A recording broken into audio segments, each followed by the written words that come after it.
하나님 말씀은 구약성경 신명기 16장 9절부터 12절과 출애굽기 34장 22절입니다.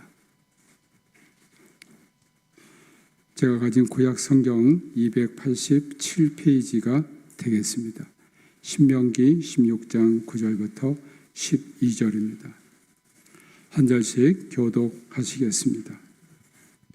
7주를 셀지니 곡식의 낫을 대는 첫날부터 7주를 세어 내 하나님 여호와 앞에 칠칠절을 지키되 내 하나님 여호와께서 내게 복을 주신 대로 내 힘을 헤아려 자원하는 예물을 드리고 너와 내 자녀와 노비와 내 성중에 있는 레인과 및 너희 중에 있는 객과 고아와 과부가 함께 내 하나님 여호와께서 자기 이름을 두시려고 택하신 곳에서 내 하나님 여호와 앞에서 즐거워할지니라.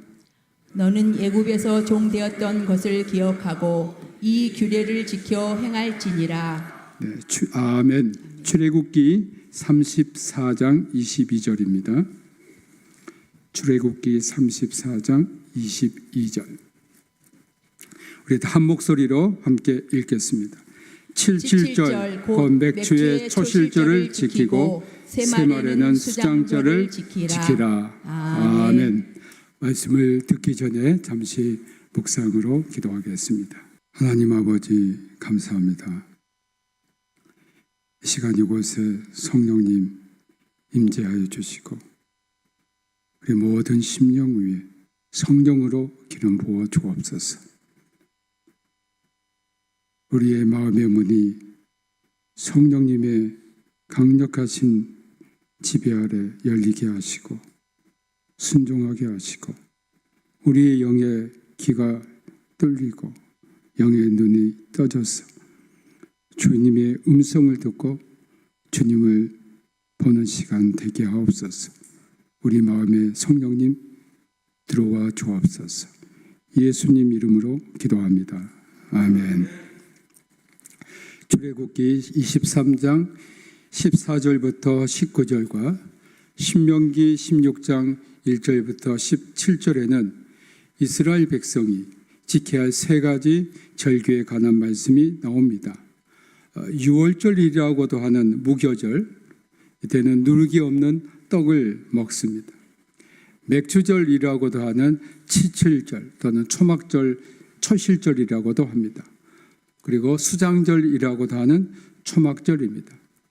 신명기 16장 16절부터 17절에서 하나님께서는 이스라엘의 모든 남자는 1년에 3번 곧 무교절과 칠칠절과 초막절 내 하나님 여호와께서 택하신 곳에서 여호와를 배웁되 빈손으로 여호와를 배웁지 말고 각 사람이 내 하나님 여호와께서 주신 복을 따라 그 힘대로 드릴지니라고 명령하셨습니다. 이 말씀에 근거해서 우리는 오늘 맥주 감사절 예배를 하는 겁니다. 오늘 우리나라가 보리 농사를 많이 짓지 않기 때문에 맥주 감사절이 우리와 상관없는 말씀이라고 생각해서는 안 됩니다. 하나님 말씀을 통해 맥주 감사절이 오늘 우리에게 주는 의미와 우리의 삶의 태도와 모습을 다시 여미고 결단하는 시간이 되길 주님의 이름으로 축복합니다. 요즘 우리에게 보리를 거두는 것이 굉장히 생소합니다. 그러나 1970년대까지만 해도 우리 농촌에서 보리 농사를 많이 했습니다. 지난날 보릿고개란 말은 묵은 곡식이 떨어지고 보리가 아직 여물지 않아 농가의 식생활에서 가장 어려움을 겪게 되는 4, 5월경을 이르던 말입니다. 그래서 농촌에서는 보리 수확을 애타게 기다린 것입니다. 보리 수확은 먹을 것이 없었던 우리 조상들에게 생명을 이어주는 매우 중요한 수단이었습니다. 보리 수확으로 우리 조상들의 생명을 이어갈 수 있게 하신 하나님이 오늘도 우리의 생명을 이어가게 해주신 것을 감사하면서 새로운 반년을 시작하시길 주님의 이름으로 축복합니다. 신명기 16장에는 이스라엘의 중요한 세 절기 유월절, 칠칠절, 초막절이 나옵니다. 유월절부터 시작하는 이스라엘의 중요한 절기의 가장 중심이 되는 주제는 하나님 구원의 은혜입니다. 430년간 애굽의 종살이에서 해방된 유월절이 기준이 되어서 유월절에서 다음 안식일 이튿날을 초실절이요 첫 이삭 즉 보리 추수의 첫 열매를 하나님께 드린 이 날 초실절부터 7주 후가 되는 50일째 되는 날을 칠칠절이라고 했습니다. 이 맥추절은 칠칠절이라고 하는데 초실절부터 칠칠절에 이르는 기간에 해당됩니다. 그래서 출애굽기 34장 22절에 칠칠절 곧 맥추의 초실절을 지키라고 했습니다. 우리에게 맥추는 보리를 수확하는 것이었지만 이스라엘은 밀을 수확하는 것입니다. 우리 농경 문화에 맞게 보리를 수확하는 맥추절이 전해 내려온 겁니다. 신명기 16장 9절은 칠칠절에 해당하는 날짜를 알려줍니다.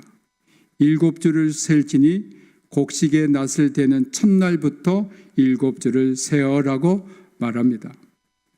곡식의 낫을 대는 첫날은 초실절을 말하고 그날부터 세어 7주가 칠칠절입니다. 이것은 구원의 여정의 시작이 유월절이고 노예의 속박에서 벗어난 그날부터 이스라엘에게는 새로운 역사가 영적인 이스라엘인 그리스도인에게는 구원의 역사가 시작된다는 의미입니다. 왜냐하면 유대인의 유월절인 니산월 14일 직후 첫 안식일인 다음 날에 그리스도께서 부활하셨고 이날은 유대인의 초실절 즉 밀을 수확하는 첫날이기도 하기 때문입니다. 그리고 초실절부터 7주가 되는 칠칠절이 기독교에서는 오순절 성령 강림절이기도 합니다. 10절에 하나님 여호와 앞에서 칠칠절을 지키라고 말씀합니다. 여기서 지키다라는 동사는 행하라는 뜻입니다. 하나님 여호와 앞에서 칠칠절을 행해야 할 일은 첫째는 내 하나님 여호와께서 내게 복을 주신 대로 내 힘을 헤아려 자원하는 예물을 드리라고 했습니다. 우리는 하나님께 무엇을 달라는데 굉장히 익숙합니다. 그런데 본문은 하나님께서 우리에게 주신 복을 세어보라는 겁니다. 생각해 보라는 겁니다. 우리가 복을 어떤 물질적인 것, 보이는 것에 집중하면 진정 우리가 이런 물질적인 것보다 훨씬 더 위대하고 영원한 복이 있음을 놓칠 수 있습니다. 오늘 7월 첫 주일은 2025년의 반년이 지나고 반년을 새롭게 시작하는 주일입니다. 지난 반년을 돌이켜보면 하나님께서 우리에게 베풀어 주신 복이 굉장히 많습니다. 오늘 우리가 이렇게 자유롭게 활동할 수 있고 숨쉬고 말하고 눈으로 볼 수 있고 정상적으로 생각하고 무엇보다도 하나님께 자유롭게 예배할 수 있다는 이것이야말로 하나님의 놀라운 은혜와 사랑과 복입니다.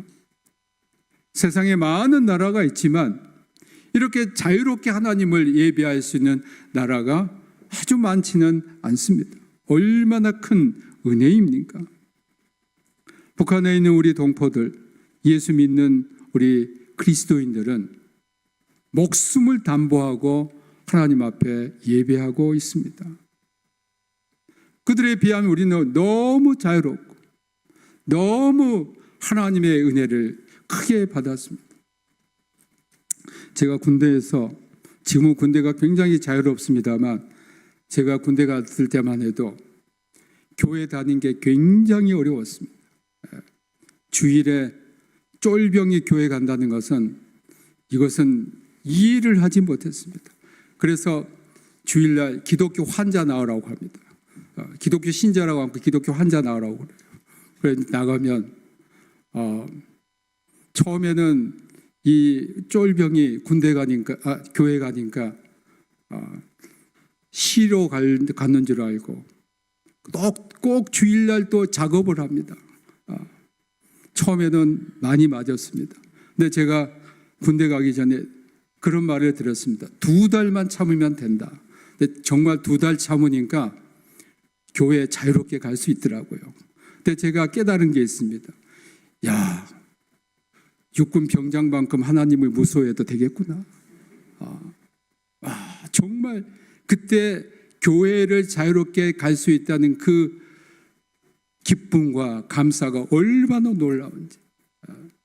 하나님을 우리가 예배할 수 있다는 이 자유와 가장 큰 하나님께서 우리에게 주신 복입니다. 하나님께서는 우리가 받은 복에 대하여 내 힘을 헤아려 자원하는 예물을 드리라고 했습니다. 하나님께서는 이 중요한 절기에 하나님께 나올 때 어떻게 나올 것인지 신명기 16장 16절 17절에서 말합니다. 너희 가운데 모든 남자는 1년에 3번 곧 무교절과 77절과 초막절에 내 하나님 여호와께서 택하신 곳에서 여호와를 배웁되 빈손으로 여호와를 배웁지 말고 각 사람이 내 하나님 여호와께서 주신 복을 따라 그 힘대로 드릴지니라고 했습니다. 그 힘대로는 본문 10절에서 말씀하는 내 힘을 헤아려와 관련이 있으며 우리 능력에 또는 우리 소유에 맞게 하나님께 드릴 수 있다는 의미입니다. 마가복음 12장 41절부터 14절에는 예수님께서 2렙돈을 헌금한 한 가난한 과부를 가리켜 이 가난한 과부는 헌금함에 넣는 모든 사람보다 많이 넣었다고 칭찬하셨습니다. 그래서 하나님께 드린 양이 아니라 질이요 마음을 귀하게 보신 겁니다. 왜냐하면 이 과부는 그 가난한 중에서 자기의 모든 소유 곧 생활비 전부를 넣느니라고 하셨기 때문입니다. 또한 자원하는 예물을 드리라고 하셨습니다. 사도 바울의 헌금에 대한 가르침이 이 말씀에 대한 가장 적절한 것입니다. 고린도후서 9장 7절에 각각 그 마음에 정한 대로 할 것이요 인색함으로나 억지로 하지 말지니 하나님은 즐겨내는 자를 사랑하시느니라고 했습니다. 우리가 하나님께 드릴 때 거기에는 감사와 희생이 있습니다. 하나님께서는 우리의 감사와 희생을 정말 귀하게 여기시고 기쁘게 받으십니다. 우리 교회 모든 성도는 하나님께 즐거운 마음으로 감사하는 마음으로 드리는 복된 성도가 되시길 주님의 이름으로 축복합니다. 둘째는 11절에 여호와께서 자기 이름을 두시려고 택하신 곳에서 내 하나님 여호와 앞에서 즐거워하라고 했습니다. 우리가 하나님께서 우리에게 지키라고 한 축제의 근본 목적은 하나님 여호와 앞에서 즐거워하는 겁니다. 하나님께서 구원의 여정에 주신 이 절기는 궁극적으로 하나님께서 주신 은혜와 복을 즐거워하는 겁니다. 신약에서는 사도 바울이 예수님을 믿는 성도를 향해서 빌립보서 4장 4절에 주 안에서 항상 기뻐하라 내가 다시 말하노니 기뻐하라고 했고 데살로니가전서 5장 16절에는 항상 기뻐하라고 했고 로마서 12장 12절에 소망 중에 즐거워하며 환난 중에 참으며 기도에 항상 힘쓰라고 했습니다. 찬송가 539장 슬픈 마음 있는 사람 예수 이름 믿으면 영원토록 변함없는 기쁜 마음 얻으리. 이 찬송을 작사한 리디아 백스터는 평생 병상에서 누워 지냈던 신체적으로 고통을 받는 사람이었습니다. 그러나 이런 고통 가운데서 그는 강한 신앙과 소망으로 오히려 예수님 안에서 위로와 힘을 얻고 기뻐했습니다. 그래서 이 찬송이 나온 겁니다. 우리 교회 모든 성도는 항상 기뻐하는 성도가 되길 주님의 이름으로 축복합니다. 환경과 조건이 아닌 언제나 그 기뻐하는 것을 주님은 기뻐 받으시고 거기에 우리가 진정으로 하나님께서 주시는 기쁨을 누릴 수 있습니다. 여기 기뻐할 장소를 정해 놓았습니다. 여호와께서 자기 이름을 두시려고 택하신 곳이라 했습니다. 여기서 택하신 곳이란 성전을 말합니다. 오늘 상황에서 말하면 교회입니다. 여호와 하나님의 이름으로 예배하는 교회, 예수 그리스도를 주님으로 고백하는 공동체, 말씀과 예수님이 말씀하신 대로 성례전이 시행되는 곳인 교회는 하나님께서 택하신 곳이요, 이곳에서 예수님 이름으로 모인 공동체는 기쁨의 공동체요, 주님을 즐거워하는 공동체가 되어야 한다는 것입니다. 우리 예수님을 믿는 사람들이 항상 인상을 찡그리고 심각하게 사셔는 안 됩니다. 항상 기뻐하는, 우리 교회는 항상 기뻐하는 이러한 기쁨이 넘치는 공동체가 되길 주님의 이름으로 축복합니다. 이 절기를 지키는 대상은 이스라엘 민족뿐 아니라 이스라엘에 거주한 모든 사람입니다. 그리고 소외된 사람까지 모두 포함했습니다. 고아와 과부와 객과, 이스라엘 민족이 아니지만 이 안에 있는 모든 사람들은 여호와를 즐거워하라 하는 겁니다. 이것은 구원의 대상이 이스라엘만 해당되는 것이 아니라 모든 민족에게 열려 있음을 말씀합니다. 셋째는 12절에 애굽에서 종되었던 것을 기억하고 이 규례를 지켜 행하라 했습니다. 이 절기를 지키는 가장 중요한 목적이 여기 있습니다. 여기서 규례라는 것은 하나님의 명령 또는 계명이라고 할 수 있습니다. 12절에는 세 가지를 말씀합니다. 첫째는 애굽에서 종되었던 것을 기억하라는 겁니다. 기억한다는 것은 하나님의 구원 역사, 그 온점을 잊지 말라는 겁니다.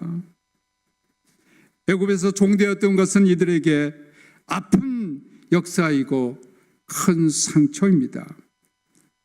민족의 고난이요, 슬픔이요, 굴욕입니다. 너희들에게 이런 고난의 때가 있었다는 것을 기억하라는 겁니다. 너희들의 힘으로 애굽에서 탈출한 것이 아니라 오직 하나님의 능력으로, 하나님의 은총으로 너희들이 애굽에서 나올 수 있었다는 것을 영원히 잊지 않고 감사해야 한다는 겁니다. 출애굽을 했던 세대는 하나님의 구원 역사를 눈으로 똑똑히 보고 체험했습니다. 그러나 세월이 지나면 이것이 후대에 전해지는 것은 매우 어렵습니다. 왜냐하면 인간의 기억에는 한계가 있고 세월이 갈수록 있기 때문입니다. 기억을 위한 가장 좋은 방법은 기록으로 남기는 겁니다. 이것이 역사입니다. 시편 78편 4절에 우리가 이를 그들의 자손에게 숨기지 아니하고 여호와의 영예와 그의 능력과 그가 행하신 기이한 사적을 후대에 전하리라고 했는데, 여기에서 사적이라는 것이 바로 역사입니다. 사실 성경은 하나님께서 하신 모든 일을 기록한 하나님의 역사책입니다. 이런 기록이 없었다면 우리는 하나님의 구원의 역사를 알 수 없을 뿐 아니라 우리에게 구체적으로 전해질 수 없었습니다. 둘째는 규례를 지키라 했습니다. 이것은 대대로 이어가라는 겁니다. 세대에서 세대로 계속 이어가게 되어 단절되지 않습니다.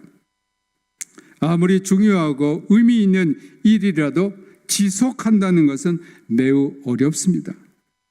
그러나 이것을 이어 가야 한다는 강력한 의지가 있어야 합니다. 그래서 하나님께서는 이것을 지켜야 할 규례라고 확정한 겁니다. 이것은 어떤 상황에서도 지속해야 한다는 겁니다. 셋째는 규례를 행하라 했습니다. 지킨다는 것은 의지에서 끝날 수 있습니다. 그러나 행하라고 한 것은 이것이 실제 행동으로 나타나야 한다는 겁니다. 우리가 하나님의 말씀을 지켜야 하지 않은 것은 우리의 의지적 결단이나 지각적인 사고의 틀 안에만 머물 수 있습니다. 그러나 이 구원의 사건이 의식적으로 행해져야 세대에서 세대를 거쳐 그 세대들이, 다음 세대들이 그것을 직접 체험함으로 전해질 수 있습니다. 이것이 행동으로 나타나지 않으면 그것은 아무것도 아닙니다. 그저 인간의 사고 안에 머문 것에 불과할 겁니다. 하나님께서는 이 규례를 행하라고 말씀하심으로써 이 규례가 현실에서 나타나고 너희들이 계속 자손에서 자손에 이르기까지 실제로 체험하라는 겁니다.